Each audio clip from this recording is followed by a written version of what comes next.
Hello.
Well, good evening. I've got time. It be time. If y'all could grab a hymn book and turn to page 318. 318. Good old Bill Gaither song, I believe in a hill called Mount Calvary. 318.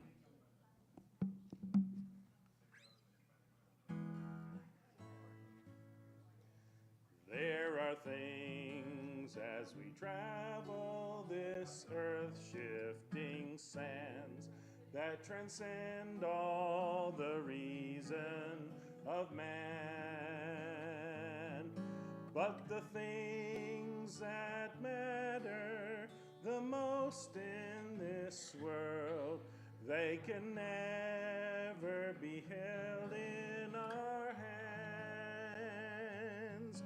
I believe in a hill called Mount Calvary.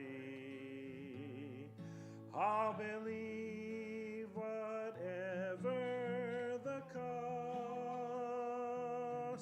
And when time has surrendered and earth is no more, I'll still cling to that old rugged cross.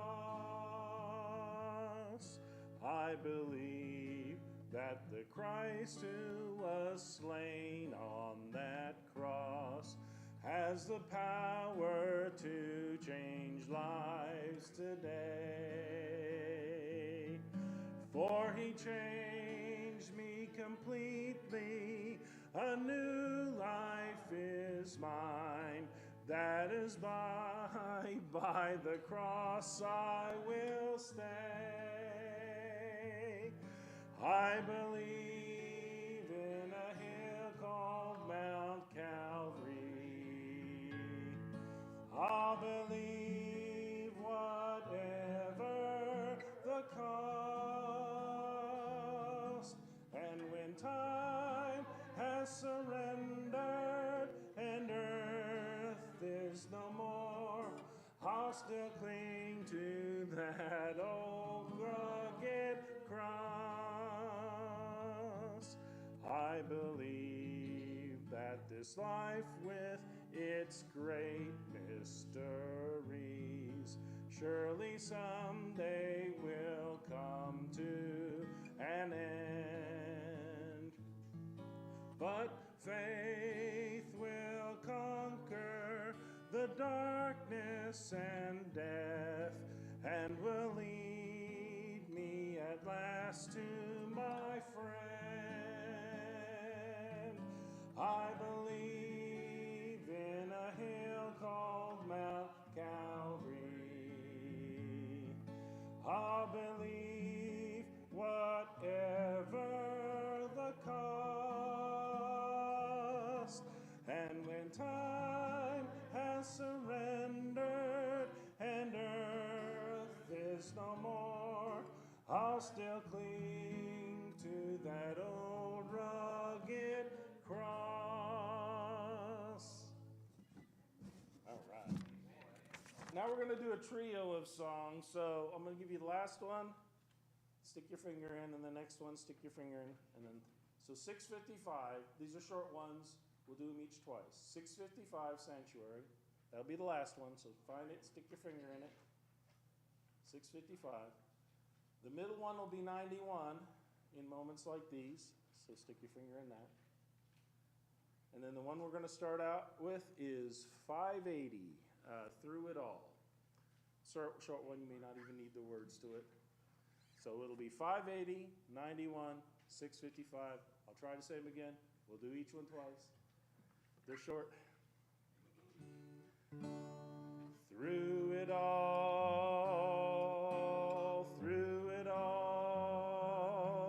I've learned to trust in Jesus. I've learned to trust in God. Through it all, I've learned to depend upon His word. One more time. Through it all,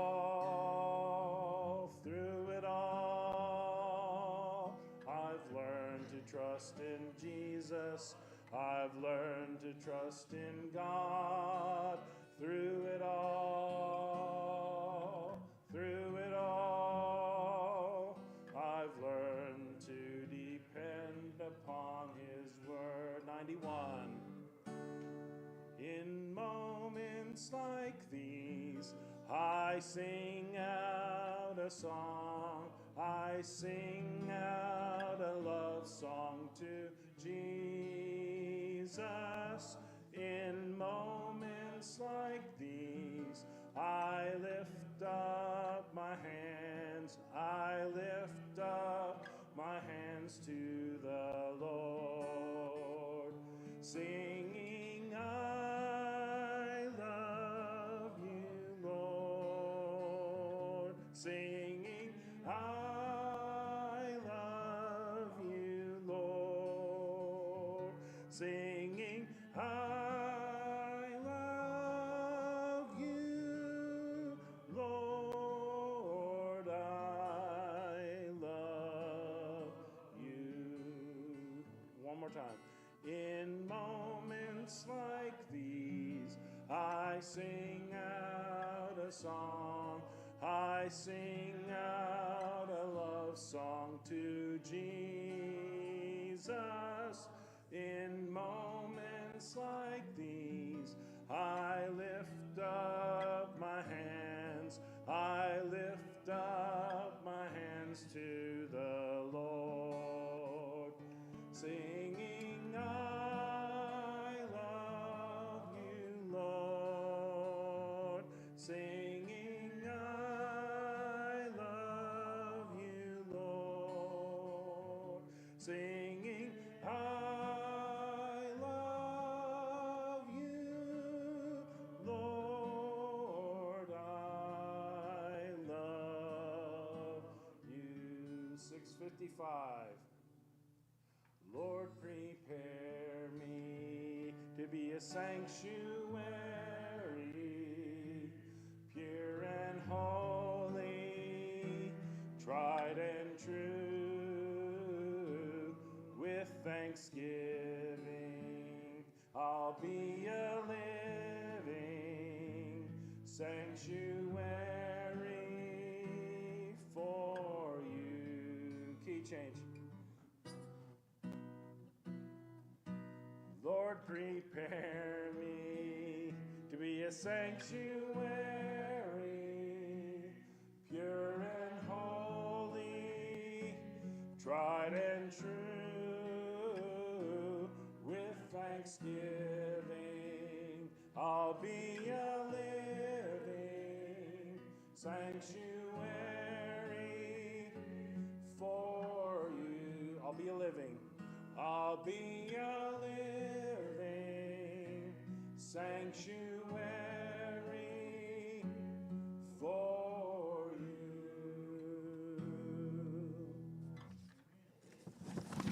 Phil. Yes, sir. Well done, brother. Man, that's kind of a throwback on some of those. I wasn't really alive. Okay, here's what, where you at? Oh yeah, I told you tonight we're going to do something, we're not going to do that. And so I don't know. I couldn't get a witness in my spirit. Sits right over here on Sunday morning. Some of you ladies will have been in Bible study with Erin Lane, Layne. I want us to stop right now. I've been prayerful for her father today, as maybe you have, I hope, as well. And if we're on, that's okay. We're just going to stop right here. And so at 4:14, out of surgery, doing great. And then just now, Dad had a snag. He's bleeding more than he should. They're opening him back up to see what is wrong. Who would pray for Aaron's father tonight? Would someone do that? Thank you. We'll stand in agreement with you. Heavenly Father, Lord, we thank you for prayer, and Lord, we just pray for Aaron's dad, Lord. His family has been through a lot with Bill's dad, Lord. Just continue to heal, strengthen him. But Lord, we just pray for Bill's wife, Lord. You just lift up him and have your hand on the surgeon, Lord, and just straighten this situation out. Encourage the family, Lord. You are the healer. Yes. Final answer. Lord, you're the great physician. We love you and praise you, and we pray for this family. Pour out your grace and hope upon them. In Jesus' name, amen. So if some of you ladies have Erin Lane's cell phone number, go ahead and stop right now and just send her a text and tell her we're praying for her in church. This is an okay time to text in church. Oh, yeah, you're more spiritual than the rest of us. Yeah, you left your phone out in the car. Okay. All right. Well, there's plenty of non-spiritual ones of us in here. So if you have the number, give her a text. I think that'd be appropriate. Okay? All right. So here's where we were. I was going to do a deal tonight. This is an old age thing on the unpardonable sin. And I realized I did something a few weeks ago on the unpardonable sin. I'm not saying you're going to remember that, because apparently I didn't. But the more I went through it, the more I thought, wow, this seems really familiar. And so anyway, so tonight, we're going to talk about one of our favorite subjects. Now, the question I'm about to ask, go ahead and you can think to yourself or think out loud, but you know, there are these 7 things in the Bible in Proverbs that says that God hates. But what are some things, and they don't have to be a part of that list, that God might hate? You're reading my mail there. That's the sermon tonight. Okay. All right. Yeah, okay. Go ahead. Okay. Well, y'all did so good there. I'm just going to read the list. Go ahead and turn to Proverbs chapter 6, verse 16, and I'll wait till you get there. While you're turning, I'll just tell you this. One guy was talking to another guy, and the fellow said, well, at least I don't have a problem with pride, to which his friend replied, why should you? You have nothing to be proud of. Yeah. So Proverbs chapter 6, and here we go, verse 16. The Lord hates 6 things. I'll go ahead and wait. I'm not trying to go quick on you here. So tonight we'll talk about what pride is not, what pride is. We'll talk about the source of pride. We'll talk about the remorse of pride. Okay. The Lord hates 6 things. In fact, 7 are detestable to him. Arrogant eyes, a lying tongue, hands that shed blood, a heart that plots wicked schemes, feet eager to run to to evil, a lying witness who gives false testimony, and one who stirs up trouble. So, you got that King James over there? Yes, sir. Keep bringing it, brother. 1611 is still a bestseller, all right? Go ahead and read that first verse, Johnny. 16. Chapter 6, verse 16. Yes, sir. These 6 things doth the Lord hate, yea, 7 are an abomination unto him. Okay, 17. A proud look, a lying tongue, and hands that shed innocent blood. That's good, thank you. Because we're just going to stop right at a proud look. Isn't it interesting that according to this list, that someone can even be prideful, arrogant in the way they look? I'm not very good at that. You know, someone who can raise an eyebrow up about half an inch above the other one? You know, kind of like, well, the word is condescending, where you're looking down, condescend. Now, God, Philippians tells us, condescended in that Jesus came down to us, right? But when we condescend to another, it's this proud look. So I want to begin tonight by answering this question. What pride is not? Because, I don't know, sometimes a word can have a couple of different meanings, for sure. Well, pride is not self-esteem. Really, we need to have Christ esteem.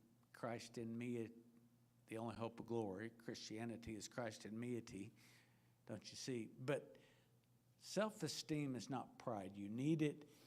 If you understand who you are in Christ, then you have a healthy self-esteem, which is really a Christ esteem. I talk about the imago Dei, the image of God.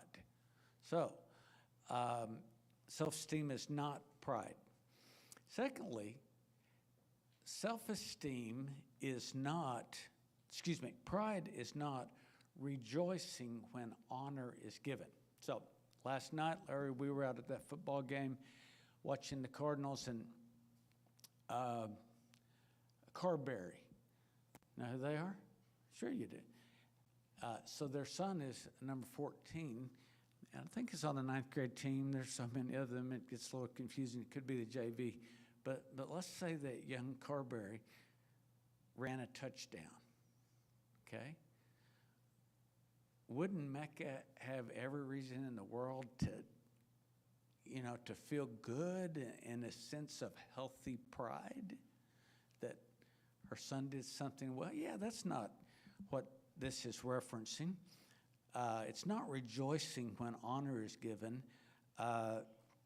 Most have a sense of gratefulness of achievement.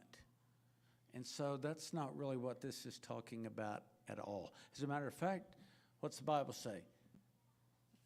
Complete this sentence. Give honor to whom? Yeah, so that's not what it's referencing. And then it's also not saying, I'm proud of you. I used to hear this, and we're not really a country church. You know that if you've ever really gone to church in the country, this isn't, we might be a little bit rural, a little bit country, a little bit rock and roll. I don't know what we are, but we're not open country. Like I pastored, and they used to say, oh, I'm just so proud to see you. Well, that's not what Proverbs is talking about at all. As a matter of fact, I'm reminded of the story of a couple who'd been married 60 years. Anyone been married 60 years?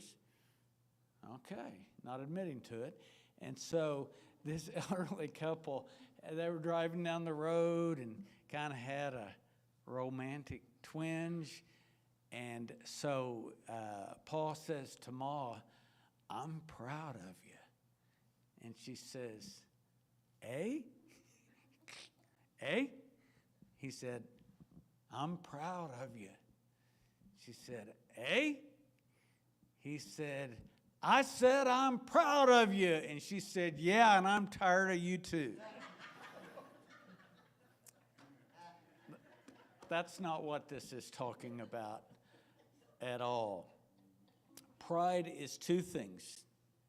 Okay, number one, pride is when we declare our independence from God. I don't need you. I don't know, I blame this guy. You ever heard of the Rat Pack? You know who that is? Yeah, so I think Frank Sinatra may have been the prototype for pride when he sang, I did it my way. Yeah, that's what pride is. When we say, no, I'm going to declare my independence from God. God, I don't need you. There was a guy, you know this quote. You may or may not know this guy, William Ernest Henley. He said this, I'm the master of my own fate. I'm the captain of my own soul. If I were to meet today William Ernest Henley, I would say, Captain, your ship is about to sink. Because if all we have is ourself, as that great theologian said, we're in a heap of trouble. So, pride is when we declare our independence from God. Number two, pride is when we display ingratitude toward God. I don't know. Everyone has certain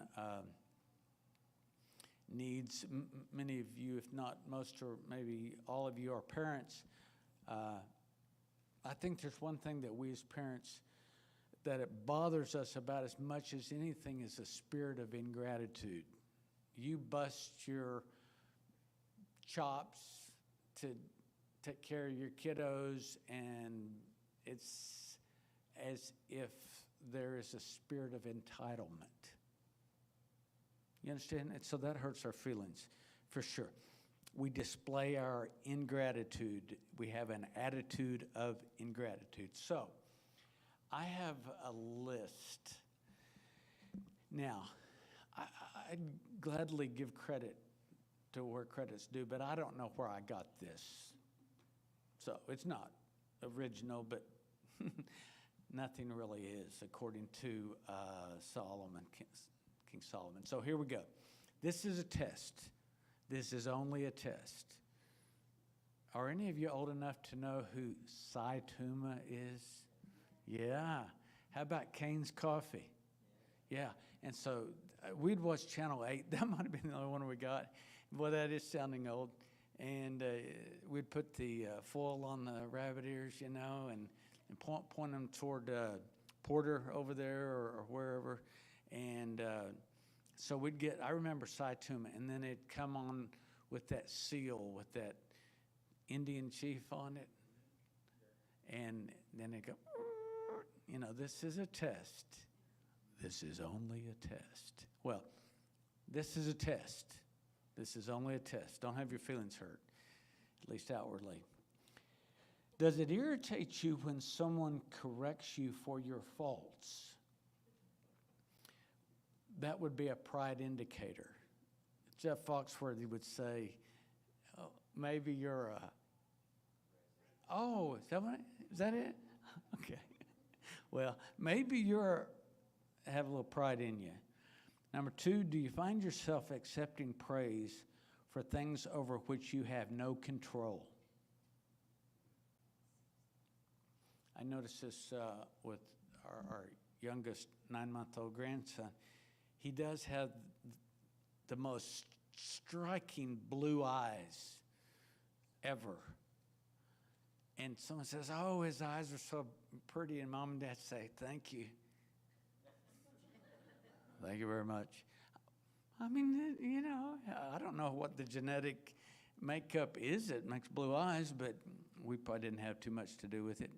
Number three, Are you an individual who, when he or she makes a mistake, there's always an alibi or there's always an excuse? Well, this could be pride.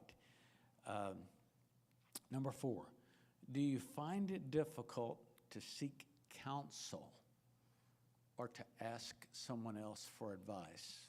That would be a pride indicator. Number 5, do you have an ungrateful spirit, not accepting graciously what God has given you, or grumbling for what God has not given you?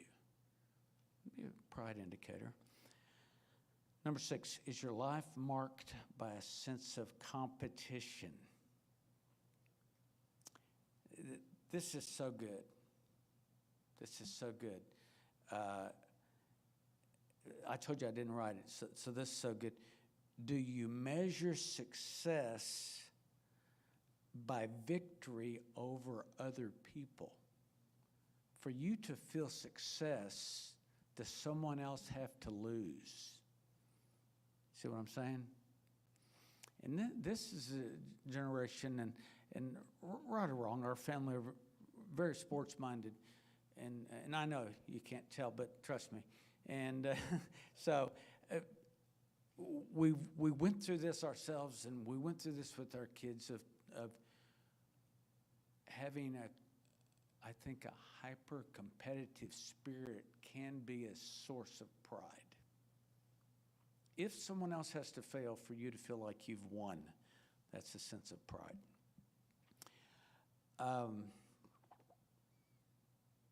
So all of those are pride indicators. As you said, number 1 on the list. And so I'll just share with you that this test of pride, these tests of pride, and according to our text, we can even pray. Some people can be proud by the way they look, and some people can strut sitting down. Hello? Yeah. And I think you understand that. Well, listen to Proverbs 16:5. Everyone that is proud in his heart is an abomination to the Lord. Though hand join in hand, he shall not go unpunished. So here we go. I know in about 3 weeks you won't have to hear this anymore, but I'll say it again tonight. I've just finished the introduction. Okay, now we're into the sermon. So number 1, the source of pride. The source of pride. Well, I think you would know the answer to that. It's pretty clear. Satan, the Bible records that Satan was full of wisdom. Beautiful. I do think this, and I know you can think I'm kidding about this, but I think good-looking people have a harder time than the rest of us. You know, it's this innate flesh thing. Well, that's what the devil had. In fact, Ezekiel 28, I'll read it in a minute, called him the son of the morning. So here it is. It's pride that made the devil the devil. All righty? So therefore, every rape, every murder, every lie, all crime, all suffering, all sorrow, and sin are a result of pride, because it's pride that made the devil when he got booted out of the presence of God. So, of the 6 things that God hates, number 1's pride. And what's the Bible say? God resisteth the proud. Okay? None of you would know it, but you would know the church, Linda. So I prayed for my uncle, and I didn't have a dad around and all this stuff. And so my uncle was one of these father figures in my life. He lived over there. I know where you live, but it was back closer to 4th Place. You'll know where that is, 4th Terrace. And so when I told you you wouldn't know him, my uncle came to Christ. He came down the aisle, And I remember watching him, and I felt like he was just kind of walking a little too prideful, I felt. When we come into the presence of God, we come as sinners, rebels of God. We have run from God, and we have nothing to be proud of innately. So God resists the proud. Number one, so the source is Satan. Secondly, second source of pride is sin. For many people, their greatest need is to see their greatest need. Listen to 1 Samuel 6:17. The Lord looketh at the heart. So I'm about to tell you a story. And I've brought this up before. Our first pastorate, I told you, wasn't raised in the church. First time I went to the VBS, I was the director. I mean, I didn't know. Now, Pam, all her life, but I didn't know Sikkim from Fetcham. So we were in this rural area. We drove 4 hours one way to preach to 35 people. And all these jokers said they couldn't get a church. I'm just saying. 4 hours, one way, 35 people. Don, we blew it up. We were averaging 55 after 2 years. And so we went to Ferris. That was the name of the town. I've told you before, Atoka. I'm going to go there in a couple weeks. Atoka, Harmony. Yeah, exactly. All that area, all the way toward Antlers. And so I'm pretty urban. I mean, you guys know where I'm from. And so North Tulsa, and this was open country, man. But there was a gas station there. And so I would go to the gas station every Saturday, all day long. I first tried to visit, but that was no good because no one was home. They were out working.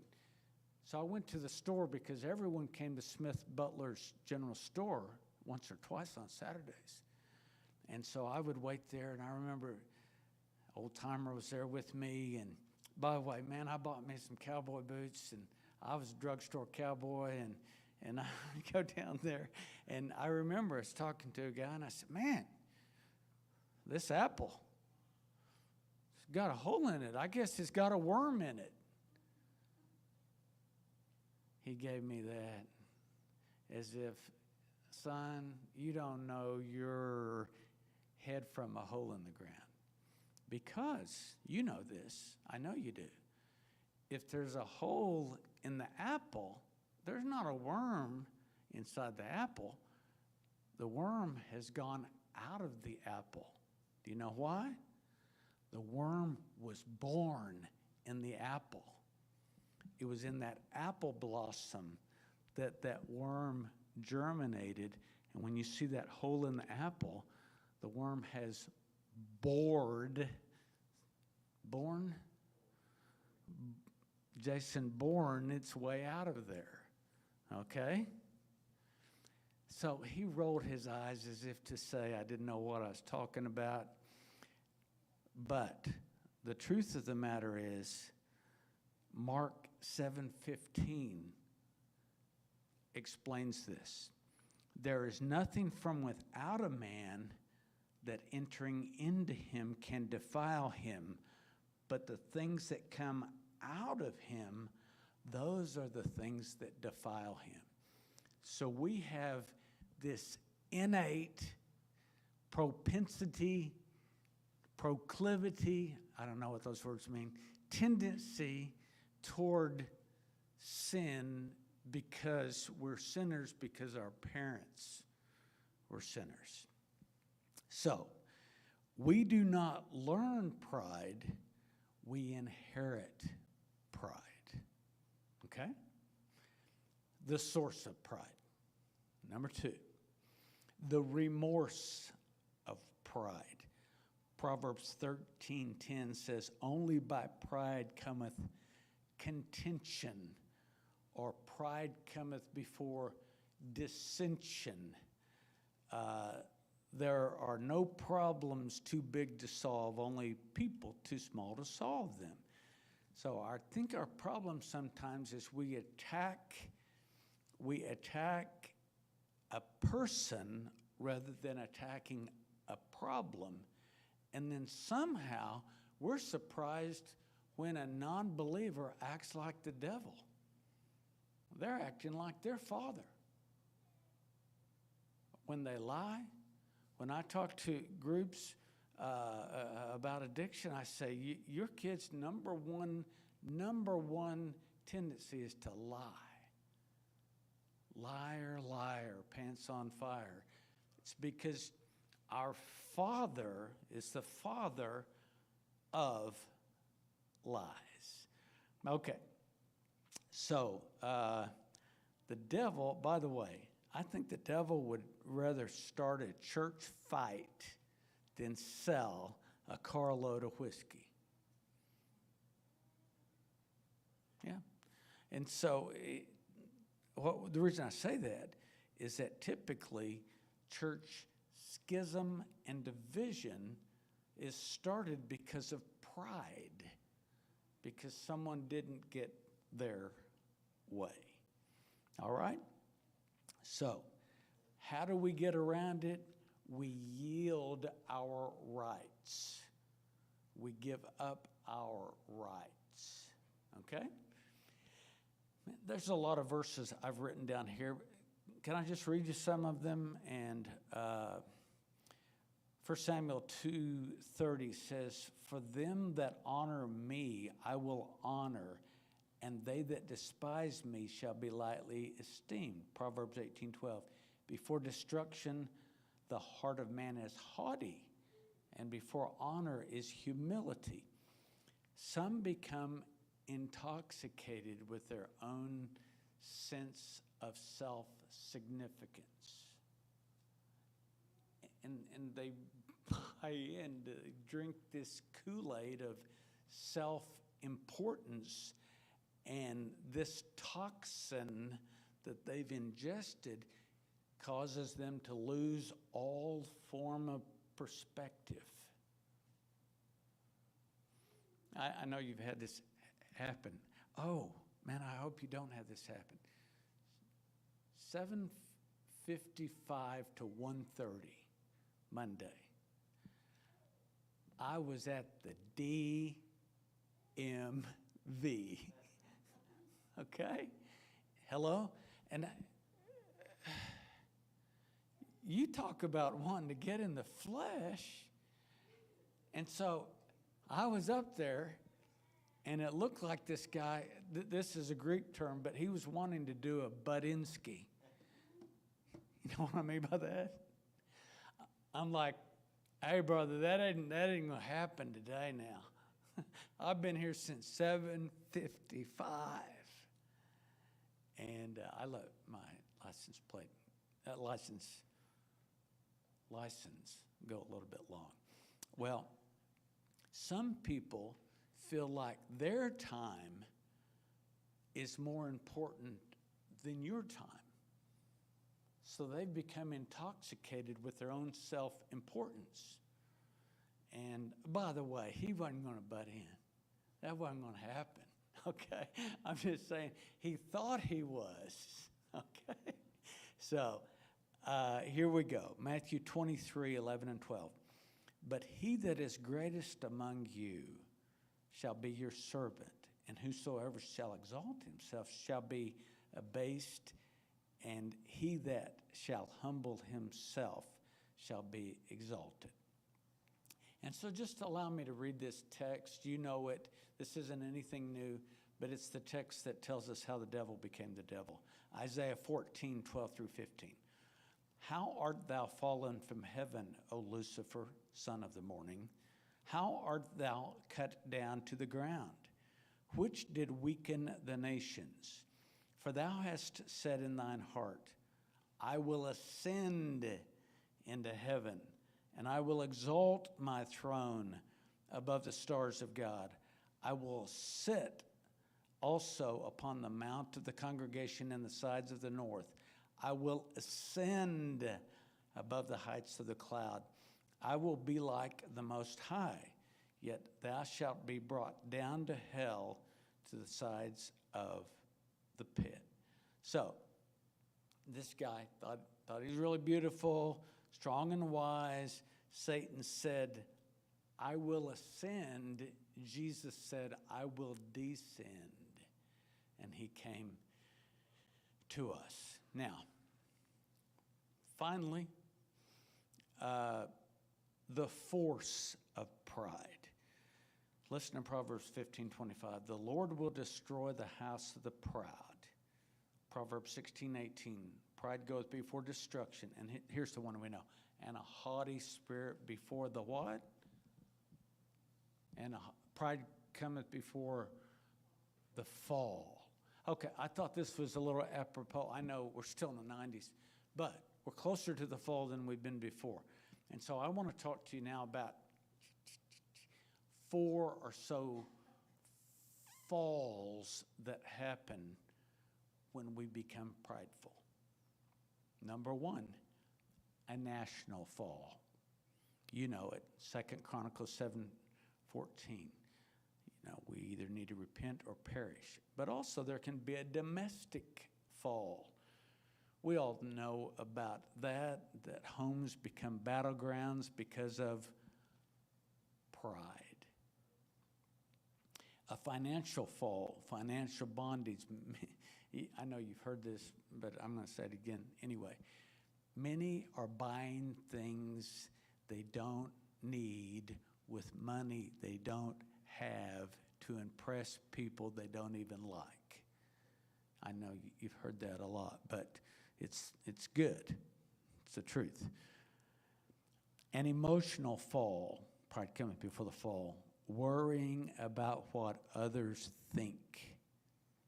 I don't know if it's good, but I used to tell my kids, now these people are never going to see you again, so don't worry about it.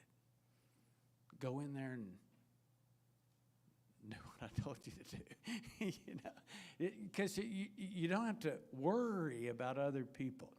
And then finally, an eternal fall. Okay, Luke 18. Hell will be full of prideful people who thought they had no need for God.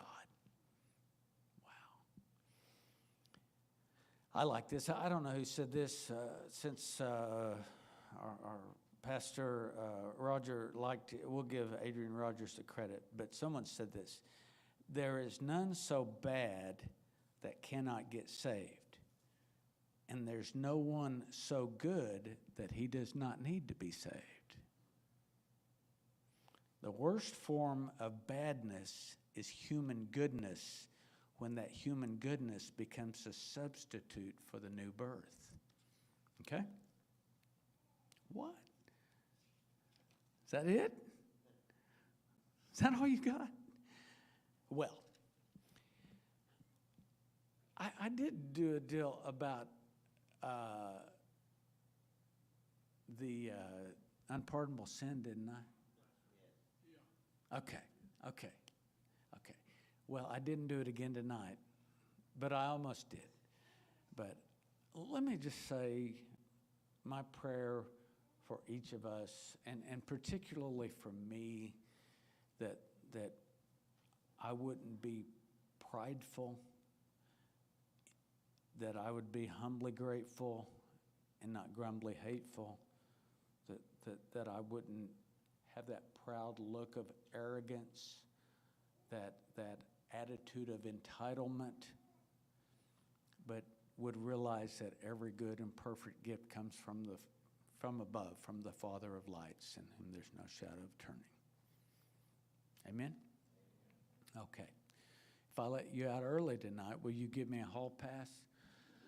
I was supposed to do a deal at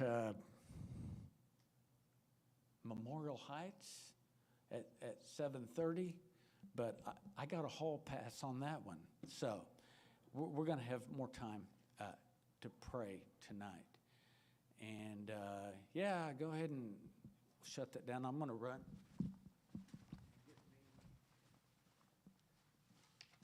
Would anyone like a prayer sheet? All right, would you help us out? Okay, so, and then